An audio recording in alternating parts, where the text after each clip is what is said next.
Good morning. My name is Michael Washenko, and I hope you're doing well today. Have you ever read a book that you felt was written just for you and spoke to you in a direct way? Like, not to the demographic that you're in, but really spoke to you. That's how I feel about this book in this video. So I first read this book when I was traveling to Iceland. I had a residency there, and I was staying in my first hotel, I believe, hostel. No, it's a hotel. And I finished it during the breakfast there. And funnily enough, it was my first time in Europe, and there was a group of French people sitting next to me, and I knew this because they were speaking French. And there was one gentleman who took an entire loaf of just normal bread and toasted all of it and just ate the whole loaf of bread, and that was his breakfast. No butter, nothing, just a whole loaf of toast. I was like, oh, okay. But he's a very fit dude, and he was going to go hike a lot that day. But anyway, I remember just reading the book and being mesmerized by this sight of this extremely skinny man and his loaf.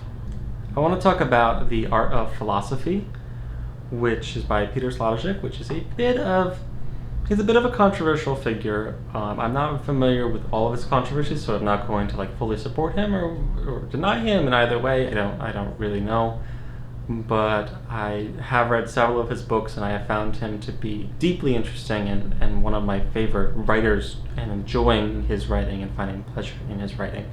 So if you want to suspend whatever opinion you have of him for this book, I think that's kind of worth it. So this book, The Art of Philosophy, it is not really about art. It's much more about philosophy, because he is a philosopher, a contemporary philosopher, and he talks about actually sports and athletics and acrobatics. And it spoke to me because I was an acrobat for over 10 years, and he talks about how acrobatics train their bodies to become more flexible over time, and it really is about showing up and putting in the work every day. And to him, that is what philosophy should be like. It's about training your mind to become more flexible, training your understanding of the world to become more acrobatic. Really, to be able to jump from idea, to hold different positions, to be flexible and to get better over time. This idea that as a philosopher, you're not just born with the gift or not born with the gift.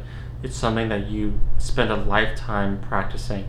And if you are an artist and a lifetime artist, I would recommend that you get this book, because then it's going to make you really appreciate all of the hours and hours and lifetime of experience and work and thought that you put into your practice.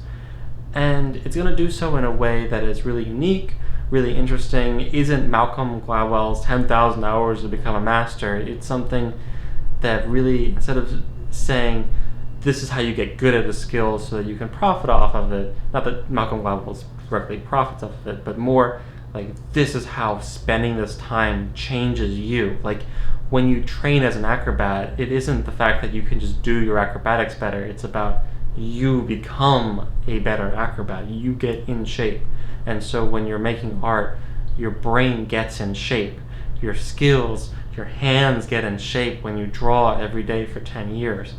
And I think that that's something that if you're losing a little bit of motivation, or you want a little bit more motivation, or you just want to learn more about how you have grown, this is an excellent book, and I highly recommend it. Thank you so much, and I hope you have a wonderful day.